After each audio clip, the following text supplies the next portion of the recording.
In a world where there are too many comic books to keep up with, one podcast has the stones to bring you all of your comic book needs. Week by week. Book by book. One epic show. You are now tuned in to Nerd Church Radio.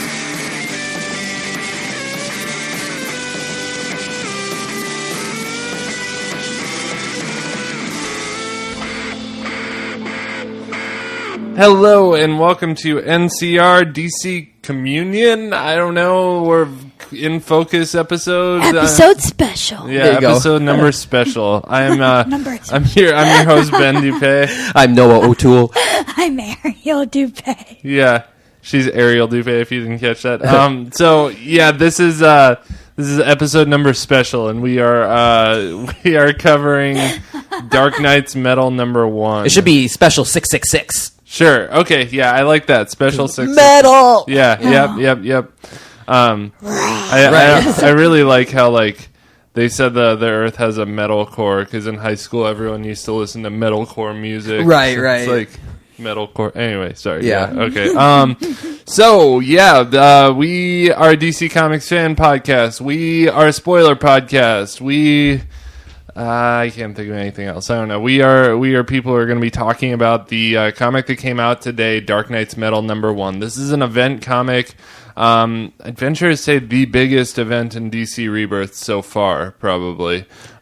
Just in terms of size alone, it's going on until next year, it looks like, which is crazy to me that's the case. I mean, right? Sort of, if you look at it monthly, that's 5 months roughly, which 5 week, 5 issues, but no, it's eight issues. It goes to February of going next to February, year. yeah. That's insane. But I don't know. Maybe it's just more insane to me that the year is this far gone. That just it feels crazy. But and then there's of course tons of tie-ins, spin-off series, and all that. So there's a nice little leaflet at the back of the book, or a nice little page at the back of the book that kind of goes over that for you, and that's pretty cool. So I really dug it, man. It's so cool to see Scott Snyder and Greg Capullo back in action. That was by far my favorite part of the issue, and there was a lot to like in this issue. There was a few bones to pick, I think, with a lot of fans, but there was a lot to like. So we'll jump right in here and just sort of start recapping it for you, and we'll pick up a little bit along the way. So it starts. There's this opening sequence of this book in Warworld that I really liked. It was very colorful and kind of playful and sort of silly.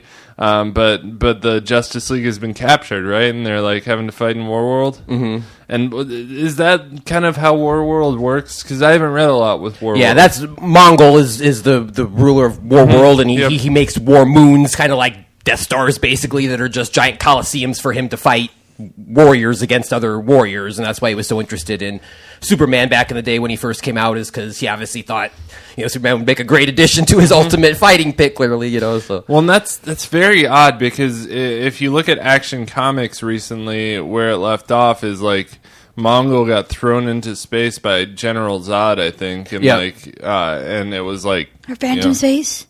No, he got thrown into space. Oh, yeah. General Zod just punched him into space. So I kind of wonder, I don't know if this is an offshoot of that, if that's just more in the distant future or whatever. I don't know. I mean, we know it's the same universe, but... Well, yeah, we, I guess, are left to assume it is, but it definitely has a very cold opening. I mean, you're kind of left there's right on this event taking place on Warworld, and you are kind of left with just kind of a little bit of a what's going on. I don't know. Yeah. Well, and it also is it's not important, right? I think this is very much an opening of the story or whatever, and it's just not super important how how this came to be, I think. I think for Snyder is kind of like showing the dynamic of the Justice League, because you have Wonder Woman who's leading the team in hand-to-hand combat. You have Cyborg doing the logistics, trying to find the weak point, and then you of course have Batman using his mind to find any tactical solution. And in the end, it is him. And I think it's showing the strengths of each team member. Yeah. Yeah, I think like that's more the point of it than like what's going on with Mongol and stuff. I think that's just, you know, we're picking up at the end of some adventure, and they're not really. That's not the story they're here to tell us. And he makes some kind of, I thought, connection with the metal. Mongol formed these metal things to counteract each Justice League member's specific power. So he fits Superman with this chest plate that's made of 1,000 crushed red suns, which is just unfathomable if you think about it, and obviously weakens Superman. Barry got some kind of a vibrium thin boot type thing that makes he can't run. Wonder Woman's got one of the Gorgons, one of Medusa's sisters, things that must like weaken her chest plate. So, okay. Yeah, and that's how he is kind of like trying to take away their powers and force them to fight just as Mano y mano. Mano y mano, right? Yep.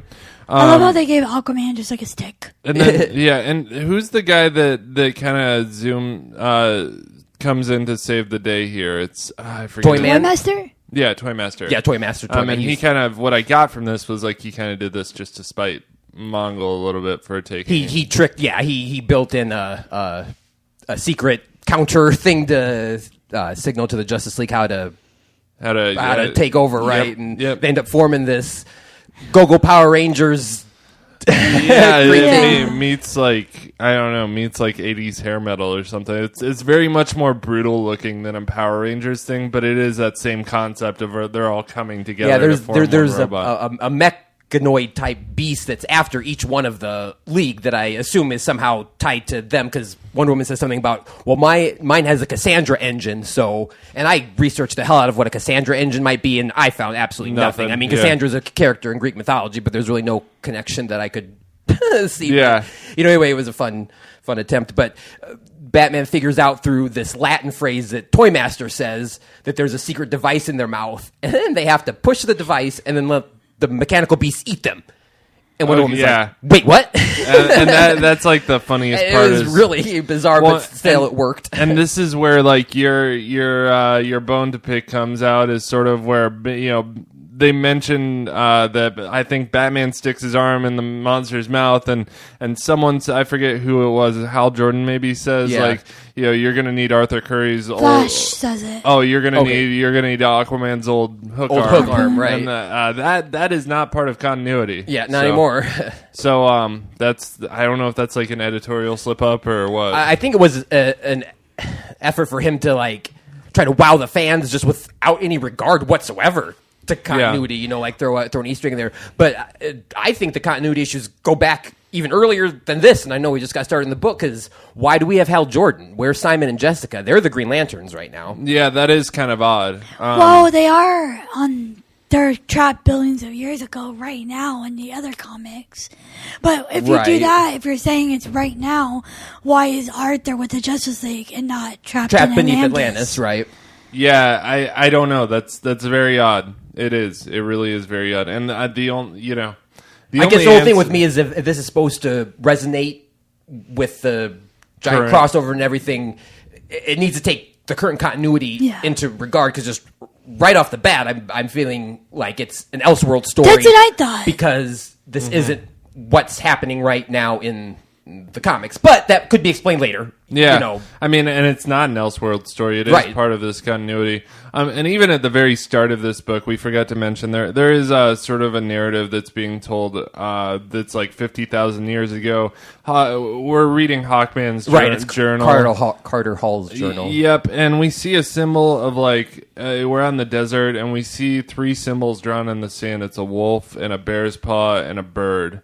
And I'm not really sure what the significance there is, but then we see a bunch of blood get splattered all over him. I'm assuming it's that lizard. Maybe he got killed or something.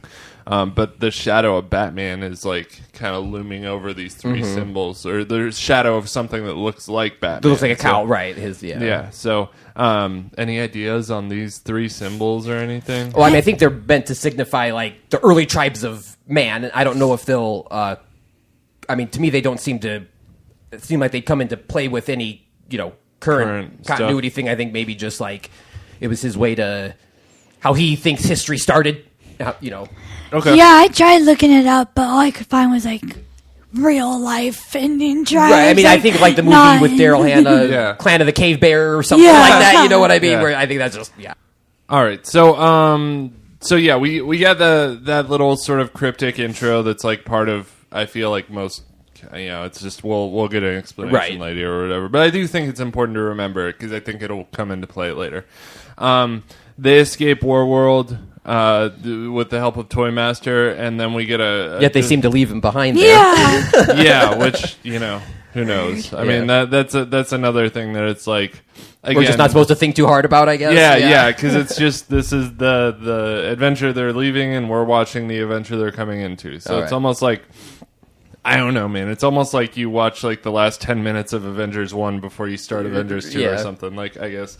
But then we get I love these like hard black pages they drop in that's just like metal, and it's just like it looks so metal, and it's just such a like the whole spirit of like metal music and stuff is just taken into, and it's totally like Greg Capullo's. Yeah. And when I get to those black pages that have like the pseudo pentagrams on them and stuff, I just hear like a metal guitar riff going like it's the intermission like Mad Max. Yeah. Well, and you guys have seen pictures of Greg Capullo, right? Like I mean, he's a total like just total buff badass, deadlift weight. I used to read Wizard magazine every month, and he'd always do articles. That's when he was trying to teach people how to draw and all that stuff. Just total like badass guy, he's sort badass. of guy. So I mean, this totally fits his style. I love it. But then we get a sequence of the team kind of coming back into the world.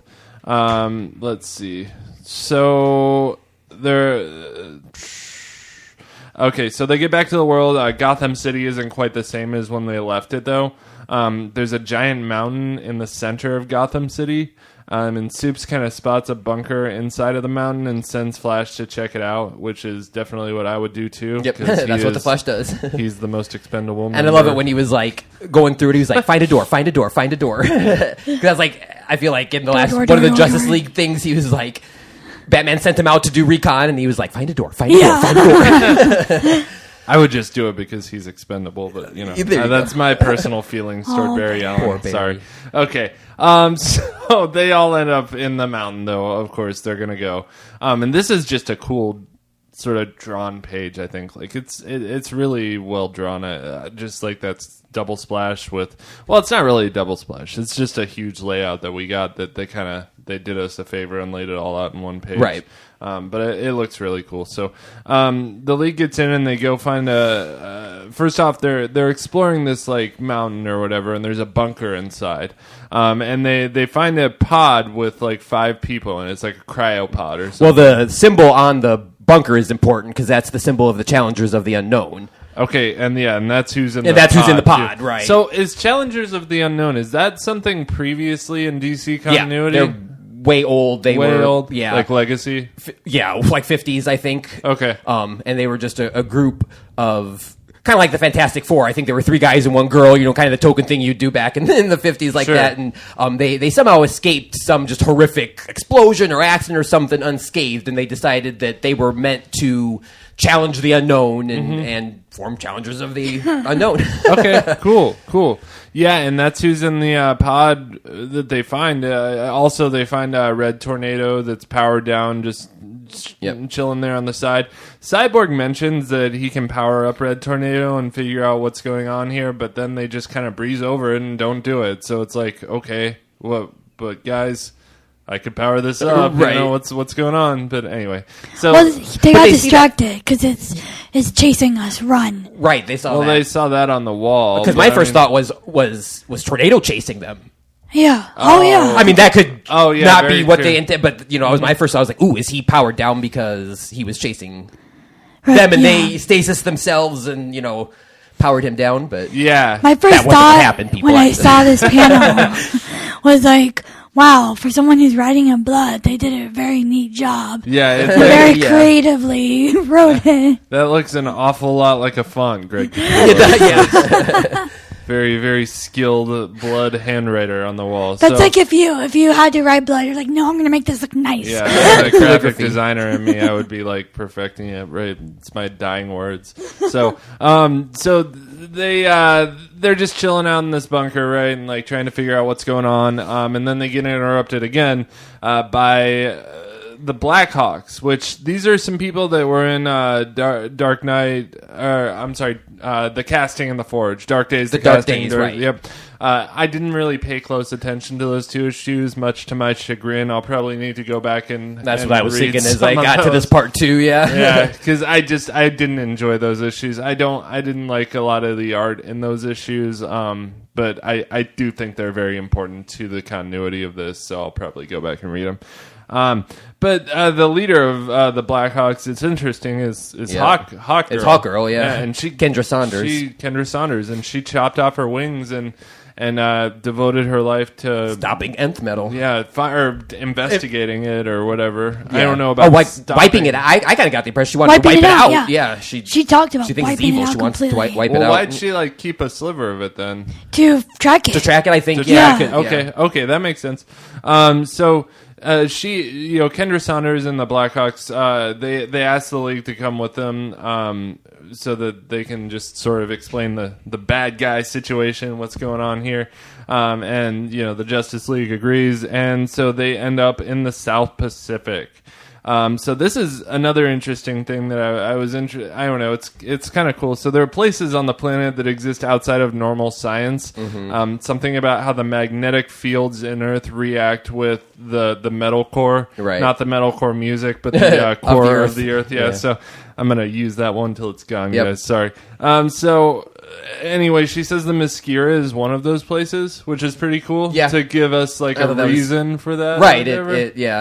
It fitted in with the rest of what they were explaining, which is cool. And Dinosaur Island, something you don't see very often in the DC universe, but it's a hell of a lot of fun when they bring it up because I mean, who doesn't love dinosaurs? I love Yeah, dinosaurs, totally. yeah. And like there's other ones too. I forget. Yeah, what they else. said Nanda Parbat. I'm not Nanda sure which. Parbat. Yep, and one is, that's see, this is interesting Scartaris. though, because like Nanda Parbat and the Mascara, I thought they weren't protected by some magnetic field. I thought they were protected by the like gods. intentional magic that was Right. that was placed there to hide these places. Well, for me, I mean, if you think about it, even in reality, we always use science to Right. explain religion. But right before it talks about the metal core, it says a hidden pocket. Some are magically induced, some are naturally occurring. Okay. So- So that makes sense. Yeah, they. Fit Yeah, that I in. do get what you're saying, Ariel, though, as far as like, magic to one person is just a very complex science that the other person doesn't understand. So, but I thought that was kind of a cool throwback or Yeah. whatever to explain some of these places. This map is legit, too. I really want it. Which one is The that? multiverse The map. multiverse Oh, yeah, map. yep, yeah, almost there, not quite there yet, but, Sorry. no, that's cool. So one of the others of these places is Black Hawk Island, which I think is Dinosaur Island, actually, right? Or are those two? I'm a little unclear. They're- I thought that where they went to, was Dinosaur Island. well, I don't know. I thought Dinosaur Island was separate from Black Hawk Island, and Black Hawk Island just happens to have dinosaur creatures on it also, but they could be the same thing. It's hard to really tell the way they Yeah, I mean, I talk don't- about it and have it laid out on the panel in such a way it's a little ambiguous, but it doesn't matter, I guess. Yeah, They're it on an really- island with dinosaurs, so Yeah, sure. So it's a place with freaking dinosaurs, Yeah. though. So it's definitely a cool place for us to go in this story, and I'm digging that. So everyone's at Black Hawk Island now, and Kendra is talking about Hawkman's origin and the nth metal and their whole story. I mean, if you're a DC fan, you know that already. they've so- basically been reincarnated over hundreds and thousands of years. Well, not hundreds of thousands, but probably thousands of years, and yeah, and they're destined to be lovers in each one, and I didn't know nth metal played such a large role in like their origins and in making them immortal and stuff. I thought that was like a spell that was cast on them or something. I didn't know the nth metal did that, so that's pretty cool. So she's been, like I said, investigating nth metal and trying to stop it. Stop it from doing what though? I mean, like what? Causing whatever this metal apocalypse it's set to happen, like whatever's coming out of the dark universe, the Nightmare Batman, the dark multiverse, really. Right? Yeah. Well, this might, kind of like what you're saying, and I don't know if this is going ahead, but like from what I understood, there's this creature in this dark universe, and this dark universe is where the metal comes from, and she's trying to destroy it, and they've realized that Batman's the door to this universe, and I don't really know where it goes from he's there. gonna Like, let the evil in, basically. Yeah, exactly. Yeah. So yeah, she has a sliver of nth metal left. And I guess like Hawkman before his death, because I got to assume he died in Death of Hawkman. That's why they did that series. I'm going to assume that. Maybe it's not, but I'm just going to assume that. I think they actually left it a little ambiguous whether he's dead or missing.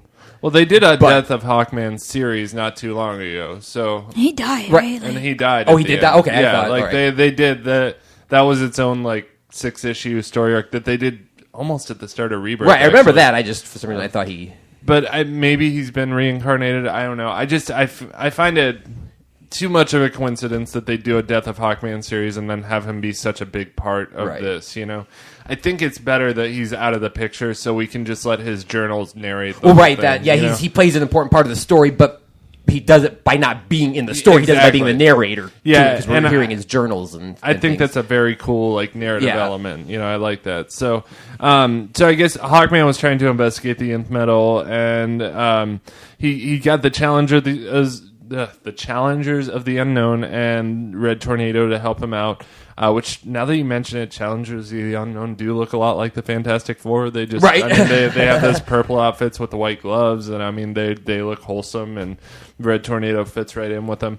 So Kendra takes this time to show the 52 universe map and says that it came from the dark multiverse beneath the current multiverse, and she flips over the map and it's just black. Right. And they're all like, the upside down. It's just black. Yeah, right. Yeah. So I guess the Challengers and Red Tornado were investigating this, and that's where this mountain was ripped out of some other existence and brought into our existence. The Challengers and Red Tornado sent a message about another world filled with horrors and a crazy dragon-like beast. And Batman is the wagon, I guess, or Batman is apparently going to be the one to let that bad guy into our universe. Right. And what's the whole thing about, shit, now I lost it. Barbados here. Yeah. Because I don't know where he plays into, like, Barbados isn't the giant dragon, like, I don't know what Barbados is. I don't either. I think that was kind of left to be, like, the ominous force that we're going to have to deal with, but one of us probably should have looked up I forgot. That was about the only thing I didn't. I guess. Yeah. I guess when I read it, I just passed over. I I felt we weren't supposed to know yet, and that's probably why I just didn't. Yeah, I'm just curious, like what Barbados is in terms of just like origin in like mythology, or it's well, etymology, I guess. I mean, it's an island. I know that much, right? But it's an Eastern Caribbean island. But yeah, we'll come back to that maybe some other time. So, so she shows on the dark multiverse, and let's see here. The Challengers and Red Tornado sent a message. Oh, yep, I already said that. Edit that part out. Red Tornado starts freaking out, and Batman nabs the piece of nth metal and takes off on a raptor, which is totally awesome. Just watching Batman ride a raptor, of course. But yeah, so the way this goes down is like Kendra kind of goes into this room to show them stories about the unknown place and all that stuff. And Red Tornado starts freaking out that she opened the door, because his message that he sent when he was exploring that place was don't open the door. And he just starts freaking out and throwing his tornadoes everywhere, and shit gets crazy. And Batman uses this time to just nab that nth metal and just take off on a raptor and go back to Gotham. So this is another problem I had when Hal Jordan is like using his Green Lantern ring to attack Red Tornado. That was funny. And the casting, how Jordan couldn't use his powers when the nth metal was around. And yet... Well, Batman just grabbed it and left, though, so... Had he already left by this point? Yeah. Oh, okay. Yep. Yeah. Batman dips out before you even notice, remember? Yeah. I guess that makes sense then. You know why? Because he's Batman. All right.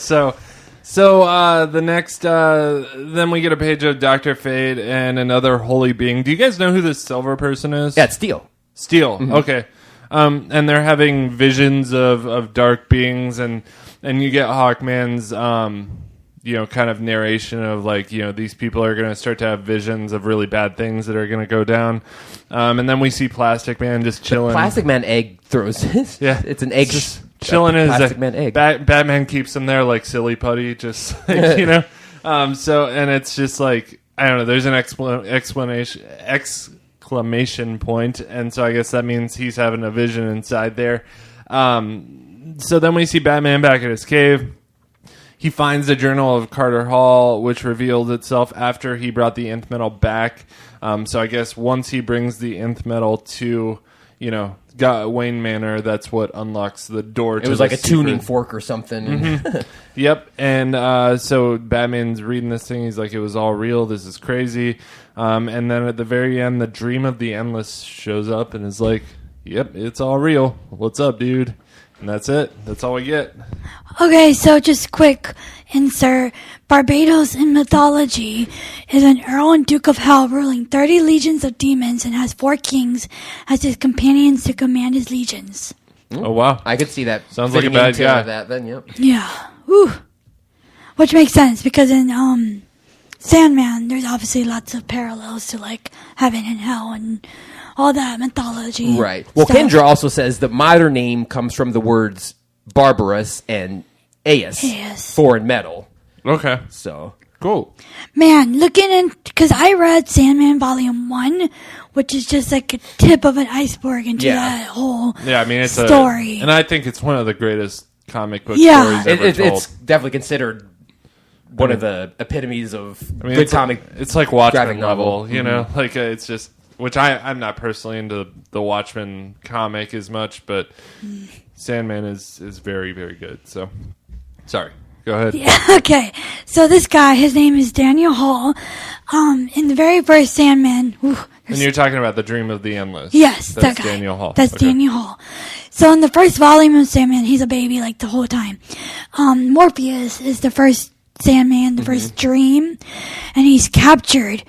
And 2 beings of the dream world, Brute and Glob, grab Hector Hall, which was Dr. Fate, and also the child of Hawkman and Hawkgirl, and use him to be Sandman. Wait, Dr. Fate is the child of Hawkman and the old Dr. Fate, Hector Hall. That's cool. I didn't know that. Yeah, it's crazy. The guy, opening this door was like, I need a map. Yeah. Holy crap.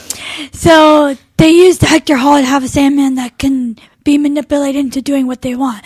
Eventually, Morpheus escapes and grabs Bert and Groot and sends them to the darkness in punishment for what they've done. And they let Hector Hall rest in peace and go to the dead. While his pregnant wife, Lita, she was also in the dreaming. Hector Hall had brought her into the dreaming and she was pregnant. And Morpheus was like, since you were pregnant in the dreaming, which is his world, that child's mine. So once the child's born, he's gonna be mine. So when Daniel grows up, he goes missing, and his mom immediately thinks that Morpheus took the child. So she goes into the dreaming and finds the Furies, right? Yep. To kill Morpheus and get her child back. I kept thinking it was the furries. No, the furries. Yeah. Those guys. All those furries, man, it's scary. They find out Daniel's still alive and Morpheus didn't have anything to do with it, but the Furies are already like, well, you already told us to kill him, so we're going to do that. So Morpheus tells Daniel to let him take his place. So Daniel is the new Dream. That's a lot of stuff to take in, but and even in a nutshell, Daniel Hall is Carter Hall's grandson. Yes. Okay. In a nutshell. Yeah. And he's also the Sandman. A giant nutshell. And he's also the Sandman now, right. So. Interesting thing that... he is the Sandman now. Yes. Dream of the Endless is the Sandman. Oh, They're interchangeable names. Oh, I thought they were. Oh, wow. I thought these were two separate characters. Because in Sandman, there's a lot of characters. He's got 7 siblings, and it's intense. Wow, yes, a very confusing web. I just gotta say, and I'll let you get back to it. But this final page that's drawn looks like a page direct out of the Sandman series. Yeah. I mean, the way it was drawn, it looks like a page from that book. It's so gorgeous. cool, and it still fits in with the rest of the book too. Man, I love Greg Capullo. Right. Anyway. And it's so cool because the first Sandman, Morpheus, was clad in black, and Daniel's kind of taken this throne and kind of reversed it. And he's going to wear all white. He's a lot more kind. Mm-hmm. He's a lot more merciful. Mm-hmm. Interesting thing that I didn't know, he's appeared in the DC. Well, it's all DC, right? But like he's appeared in JLA and JSA. He's crossed over several times. Yep, he even prevented a time traveling villain, Degaton, from tormenting his parents. So he's been in and out. This isn't the first time we've seen him face to face with important characters. And even building on this, since now is probably a good time to bring this up since we're talking about Dream of the Endless. Let's not forget that to me this makes it even more so that we saw Destiny of the Endless, who is one of Sandman's siblings, the one that wears the chains around his wrists or her wrists with the cosmic log chained to it, and that's who we saw visit Killer Frost at the end of JLA #1, remember? Yeah. And they're like, sister, you're... Remember we saw those... I forget what it said. Those 4 panels or whatever, but I mean, that was clearly Destiny of the Endless, so... Wow, cool. That's got to fit into this with Sandman, too. Obviously, Dream of the Endless, I mean, so I wouldn't be surprised if we see the rest of the Sandman siblings start showing up. Yeah, I mean, it would be. I wonder if... Is Lucifer connected to that? Yes. I mean, he's a big part of that, right? Sandman has helped Lucifer in the past. If you want to keep talking, I can find where. Man, I gotta go back and read Sandman again because that was just such a good. Actually, Martian Manhunter appears in the first volume of Sandman. They mention his Oreo fetish or whatever. Yeah. Not fetish, but an obsession. You know. Yeah, he helped Lucifer. He worked side by side with Lucifer. Okay, cool. Yeah, Sandman did. Okay, cool. Anything else on Sandman? I guess that's about. I made note that he's considered Lord of all that is not in reality. Okay. And I don't know if that maybe might play into the realityness of what's going on, but that's a very odd way to put it, I guess, because it's like, well, then what is Dr. Fate? You know, right. what are the Lords of Order? I mean, like, are they part of reality, or I don't know. I mean, what do you consider reality? You know, in the DCU. So it's interesting. It's also cool because, like, oh man, just like it's like real mythology, where everyone's a cousin of a cousin, and you're like, you get lost. Because right now, Dr. Fate is Khalid. So, like, I'm wondering how he plays along. Because if this is the grandson of Dr. Fate, then what's his relationship with the present Dr. Fate, Khalid? And from what I understand, Khaled's not related to that family. He's like his own thing that the Nubis... Probably, I don't know. Nubis attached. I don't know for sure. I read some Dr. Fate. It was like issue 22, though, so it was really hard to jump on. Right. Yeah. I couldn't do it. If it started with #1 like Rebirth did, that would have been one thing I would have liked to have gotten on. But... yeah, man. So, initial thoughts on the issue. I mean, how did you guys enjoy it? Did you? I definitely enjoyed it, but that's not to say I don't have hesitations or things I don't know. I guess wary let's start about. the nitpicks. Yeah. So, one, I don't know. Is it just me that has trouble because I'm not always a huge Batman fan, but that Batman has been predestined for thousands of years to be the one to open the door, not an actual person who's been alive thousands of years or some, it's just like... Well, it goes into his family, though, so it's like... I know, it just seems so coincidental that Batman happens to be the right person in the right lineage that's going to open the door. Did you read New 52 Batman?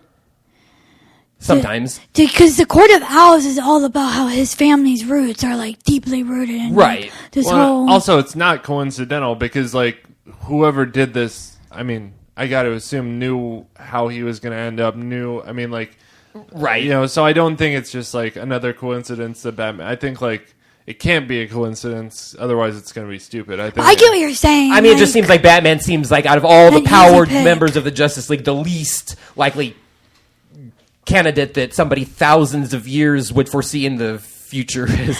But Yeah. I think I'm just probably being a little harsh on Batman because everything in Greg Capullo is Batman. Yeah. you I know, mean, and they love Batman. I know. So I don't know. they're just making him some type of metal god, and it's just like he's just a rich dude. Get over him. But To me, nobody I- will. This Nobody is will. Super, no one will. No, To me, never. the Waynes are like just deeply their lineage. It's just they've always been high people in their Right. society. Like even hundreds of. I just picture the Waynes as like the beginning. Yeah. like Yeah. the first rich people, I guess. Right. Yeah, and I do get what you're saying, though. Yeah. I mean, it seems a little far fetched, and it's just one of those comics Yeah. things. And the other thing too that just grinded me the wrong way a little bit was when he gets the nth metal into Wayne Manor, and it starts going vroom, vroom, and you're Yeah. leading them to it. That the freaking hole is shaped like the bat symbol. I know. Are you kidding me? Yeah, I saw that. I was like, what? Come on, guys! Like, really? Like, I mean that's worse than Batwoman's computer being oddly Shaped shaped like a like bat. giant wings. Right? It's like how is that practical? That's just not. It's funny you mentioned that because, like, when I first read it, I was like, man, it would have been cool if, like, this is a prophecy and it's like a child made from clay will receive the ninth. Like, that makes more sense in, like, the Right. mythology rooted way. Yeah. So, yeah, I I mean, get even what that you're route, I feel like Ra's al Ghul or Talia al Ghul might Yeah. seem like better. As all far there- as people, who, Yeah. but yeah, again, that's still. It's all their bat branding from Yeah. Earth Prime is it's Superboy Prime. Earth Prime exists where it's like this world where I think like the DC universe yeah. exists in the comics and Right. stuff, and there is actually a world in the DC universe that is our world. That's our world, where that- we read comics about Yeah, them. about them. Yeah. Superboy Prime exists there or whatever. Anyway, yeah, it's so yeah. Favorite parts though. What did you guys like a lot? All right. Well, for me, I'll take this moment to definitely get a little happy because I'm a huge Lady Blackhawk fan, and for any budding comic book collectors out there, I have a really brief story to tell. She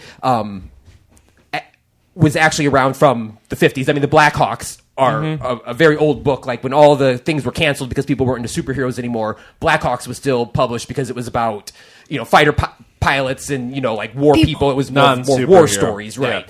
And so that went into continuity and during Crisis, you can time jump here and there and Lady Blackhawk was just in the DC universe, and she's been a long time member of the Birds of Prey since 2004. She's always been their pilot. Well, Batgirl was Oracle, Barbara was Oracle, and stuff like that. But I collect like the first appearances of my favorite characters, and so I'm always like on the hunt to find things. And I was in Half Price Books, and I asked to look in their little like lock thing, and in it. I brought it to show you guys. It's too bad our readers can't see it. I found Blackhawk 133, the first appearance of Lady Blackhawk from man. 1959. Actually, do you mind if I take a photo Nope, of that not at all. and I'll make that Make it- the cover photo of this episode. That's so cool. I love it. And I got it for $30. And awesome. it's without a doubt the oldest comic I own from Wow. from 59. That's so cool, but man. she, of course, ends up getting captured as a damsel in distress. But Yeah, well. but back when she was with the Birds of Prey, she wore fishnets and she could outdrink anybody and outcuss anybody and, That's awesome. and still fly the plane straight to their mission and do everything. So she was just she was a badass character and I loved That's her. great. But so when Kendra was like, "I'm Lady Blackhawk," I was like, "Oh, that's cool." But then they actually show a picture of her with the other Blackhawks in black and white Oh, okay. up on the wall. yeah. when they're Okay, talking. I'm there right now, actually. Yeah. This girl, right? Yep, right there. And so the Blackhawks had helped with this. And then next to their picture, though, I thought was interesting to note, too, is Starman. Oh, The original Starman. I mean, like, I can't remember his real name, but the Starman who ended up being the lineage that Stargirl comes okay. from. Here he is. Yeah. Okay. Yeah, that's interesting. Wow. Huh. So And what's so- the story on him? I don't know. I mean, don't know? but we'll Okay. find out. He's a legacy character, and it's been Stargirl for a while, with the cosmic rod Yep. and stuff like that. Yep. And I just know he's kind of a legacy character that has gone back for a long time. So Cool. I think it's just another one of those things they're going to try to work some legacy Work in. things Yeah. into. I was almost hoping to see something from the Justice Society, but yeah, no such luck right? there. Yeah, yeah. There's They have to be coming in. There's been so many hints of the JSA. Yeah. There's been rumblings of Brian Hitch getting a hold of it too, and I really hope. I know, right? Well, he may be doing the art for it, which I'd be okay with that. I don't want him I don't like writing. his art either. I don't mind his art as much. I mean, it's not my favorite. he's a better artist than he is writer. He makes his faces too white. Yeah. Well, yeah. But he's a passable enough artist for me. As long as he's not writing, I'll be happy. So, but not to harp on that too much. I don't know, man. My favorite parts were just ridiculous things like the giant metal monster that they formed together, or Batman riding a raptor. Right. Or, this series is going to be filled with just ridiculous shit like that. I mean, we're going to see Batman holding battle axes and just doing totally metal stuff. I'm sure we're going to see Wonder Woman just pummeling the living crap out of people, and it's going to be awesome. It's just there's going to be all sorts of that stuff in this series. So I'm really looking forward to some of the imagery. I love Greg Capullo's artwork. I was a little bit nervous about Scott Snyder. Just because of All-Star Batman, right? He can get really complex in his own head, I think. But I think he came back to this and kind of found his his simpler stuff. So it's almost like he has modes of when he's writing something like this, he writes stuff that's more palatable to everyone. Yeah. But then when he's writing like a smaller book, he'll like kind of go off into his own world and write something a little more complex. I gotta be honest, this book I felt compelled to read a couple times, and I feel like obviously it clicked a lot better the second and third time. Not that it didn't the first time, but it starts out with that weird cold opening, and you're kind of like, what is going on here? But then after you've read the whole book and then maybe go back and read a second, and you're like, oh yeah, okay, I get it. That was just a badass intro to show the metal of what's going on, then now we're gonna. I definitely had to get it read twice. Yeah, and I read it a third time, but like the second time was when I really like fully. Especially when they're going on and on about like Barbados and all the weird, dark multiverse stuff. It's very complex. So definitely read this one twice. What was your favorite part, Ariel? I really love like the history and Easter eggs because there are things I don't know much about that makes me go and look it up, and it's just a domino effect. Where I'm like, oh, this is cool. Where does this come from? I don't know anything about Black Hawk and or Lady Hawk or even Carter Hall. I've never been into them, but this is making me more interested. I start reading their history, and the Nth Metal is from her way back history. Yeah. So it was really cool to see like how everything's connected. Cool. Yeah. I don't know if this is related at all, but in Justice League, the kids from the future, the superhero kids from the future, when they come to the past, they have to climb this mountain, and I didn't know that was the same mountain. Oh, I don't know. I almost hope that the story about the children of the Justice League don't cross over with this, just because I can't say I'm fully on board with that. Yeah, there was some continuity issues there too, right? It's silly. It was just more silly in my book. Yeah. But I just didn't know if that was the same mountain because it looks just the same. Yeah. It did. That issue was drawn very well, I thought, though. Like, the kids looked really cool. Yeah, it was good, like, without a doubt. There's some cool-looking heroes, so... Can you imagine... Okay, never mind. No, what? I can't imagine, say you're Barry and I'm Iris West, and, these kids come from the future. Right. And it's those are your kids and Jessica Cruz. I know. Oh my God. I don't mean this to come off the wrong way, but by having the Justice League only getting with and having children with each other just gives me a whole flowers in the attic type vibe, if you get what I'm saying. Yeah. So, I don't know. I'm glad that wasn't, never mind, we're not going to Okay. No, we can. We're actually under on time. I wanted to Justice League because it was crazy. First of all, I can't see Wonder Woman giving up a child.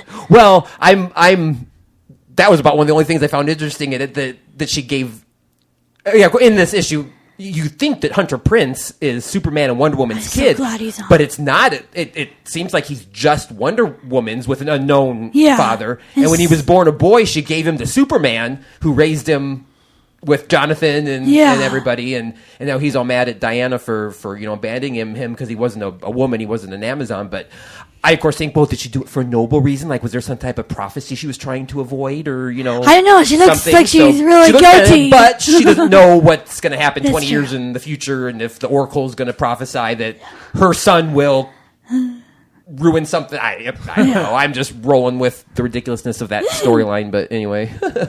Well, getting back to the... Sorry. No, that's okay. I was just looked at the time. So... we do have a rating system here where we like to rate and review our books. So we will play that for you so you know what we're talking about. If a comic book is bad, we rate it as blasphemy. If the book is good, we give our blessing. If the book is not bad, not good, but just kind of meh, we rate it as stuck in purgatory. If the book is great, we rate it as holy. And if a comic book exceeds all standards of awesomeness, we rate that book as salvation. Man, and I'm a really kind of torn on this because it's hard to rate something. I mean, as a first issue to the story, I think it did its job. I think it was a heavy intake, a lot to cover. But I think they did about as good of a job as I think they could have done. I don't know. I think there's a couple nitpicks. I definitely can't give it a salvation. I think I'm at a holy on this one. I don't know. I thought it was pretty great. What about y'all? Well, for me, full disclosure here, I honestly went into this expecting not to like it.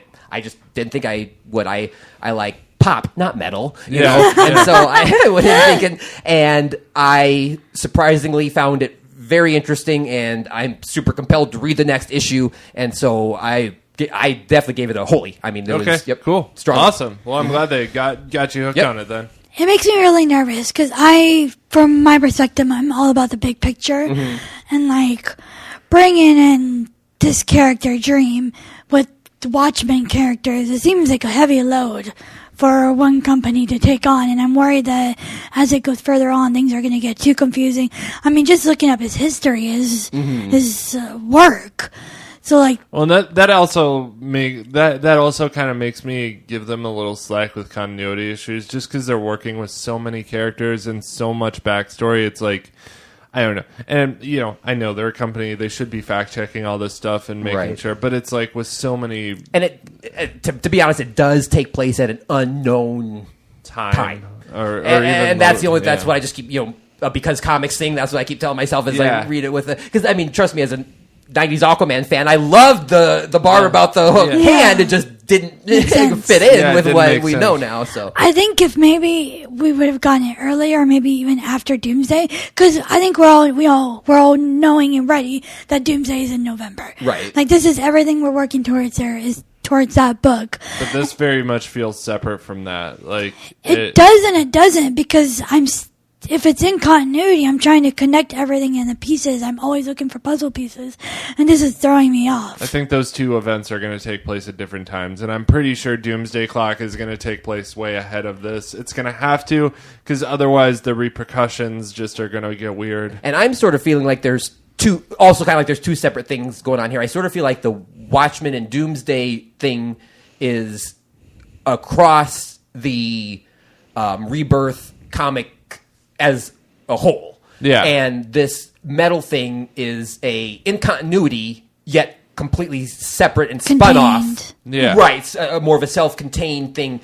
Like, I don't think other than spin-offs, I don't think we'll see something directly related to this, just like in Wonder Woman number 33 next month. You know what I mean? So, like Doomsday is going to affect... we might off of a Doomsday or Watchmen thing. They've said that Doomsday Clock is going to affect the entire DC universe from that moment going forward. They've said it's going to change everything. How often have they said that? How often has that actually happened? I don't know. There'll be some type of a status quo, right? Yeah, there'll be some type of a status quo shift. I still give it a holy. Yeah. It's still a good book. Good. But I don't think this is going to change any type of status quo in the DC or anything like that. So that's all we got for you guys. Actually, we're out of time. So thanks so much for joining us, and rock on. Bye. Be good to each other.